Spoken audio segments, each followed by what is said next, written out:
Muito bem, o quadro Você Precisa Saber de hoje vai trazer então alguns esclarecimentos. Afinal de contas, nesse período em que a gente tem algumas dúvidas, a respeito de quem votar, como votar, para muito além das campanhas políticas, a gente precisa entender também qual é o papel de cada representante que será eleito por nós no dia 2 de outubro. E hoje, então, vamos entender um pouco sobre o executivo, o poder executivo e o poder legislativo. Você sabe qual a função do presidente, do governador, dos deputados, dos senadores?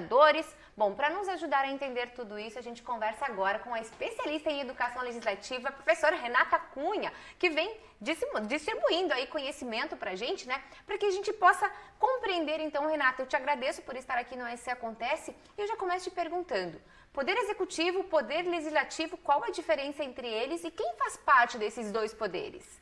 Grazi, em primeiro lugar, obrigada pelo convite.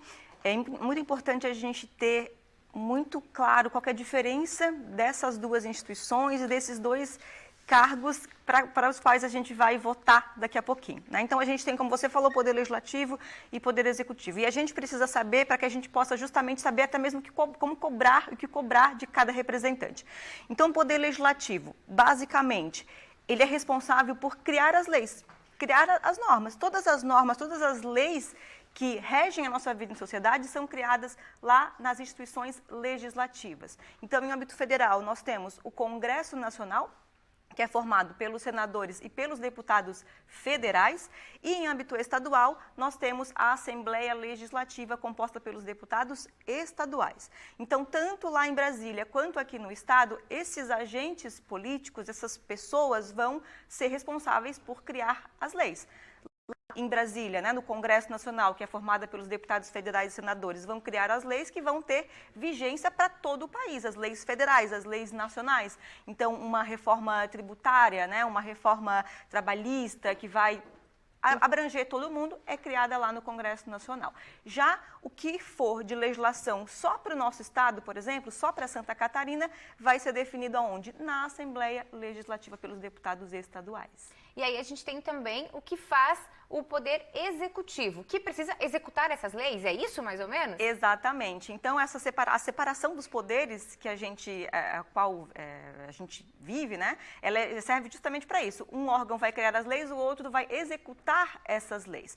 Então, a partir do momento que a gente tem esse conjunto de normas criadas, quem que vai colocar isso em prática? O poder executivo, como o próprio nome já diz, ele executa, ele administra toda a máquina pública, todos os órgãos, toda a administração pública.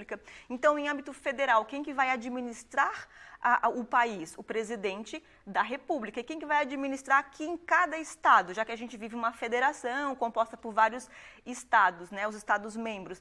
Quem vai administrar toda a administração pública aqui no estado é o governador. Então, os dois poderes precisam trabalhar em harmonia, precisam trabalhar de forma independente, cada um atuando dentro das suas competências, que estão lá na Constituição Federal, que traz todas as competências de cada um desses poderes, cada um na sua esfera de atuação e dentro das suas responsabilidades e competências. Por isso, um precisa trabalhar junto com o outro. É um conjunto mesmo, não tem como um deputado trabalhar sozinho sem que um governador execute o que ele faça, ou um presidente em relação a um deputado federal.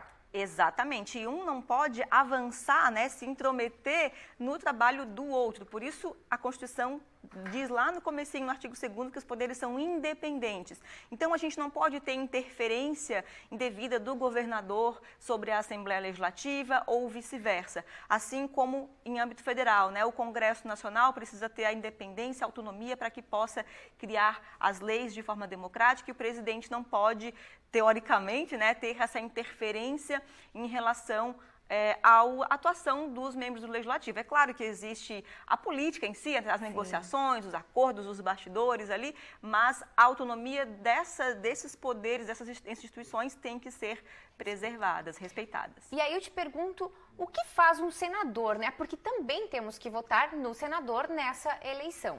Exato, e aí a gente pode se confundir, porque afinal de contas a gente vota para deputado estadual, deputado federal, o senador, meu Deus, o que faz cada um desses agentes, Então, como a gente falou no comecinho ali, poder legislativo em âmbito federal, formado pelo pelos deputados federais e senadores. Esses dois agentes políticos, tanto os deputados federais quanto os senadores, eles têm funções muito parecidas, porque os dois são membros do Poder Legislativo. Os dois, conjuntamente, essas duas casas, digamos assim, vão criar as leis. Então, um projeto de lei nasce, por exemplo, na Câmara dos Deputados, o que o Senado vai fazer? Ele vai revisar esta lei. Ele vai revisar, ele vai apresentar emendas. Se apresentar emendas, esse projeto volta para a casa iniciadora, que foi a Câmara dos Deputados, para que essa lei possa sair a mais perfeita possível, mais adequada possível para a população. Então, por isso que existe no nosso sistema, que é bicameral, que a gente chama, né, duas casas legislativas em âmbito federal, existe para isso. Então, o senador vai trabalhar em conjunto com o deputado federal para criar as leis para o país. Muito bom, agora ficou bem mais claro, até mesmo para mim, viu, Renata? Para que a gente possa, então, decidir certamente em quem votar e por que votar nessas pessoas, né? Agradeço já de pronto, a Renata vai estar conosco na próxima semana também. Inclusive, se vocês quiserem acompanhar, a Renata tem também um Instagram e um YouTube, que ela traz mais informações lá. E na semana que vem, a gente vai discutir aqui no Você Precisa Saber o que faz, então, a Assembleia, o Congresso, quem fiscaliza quem, como é que funciona, não é isso, Renata? Exatamente. Na próxima semana a gente continua esse papo. É verdade. Então tá, é isso, viu, Gabriela?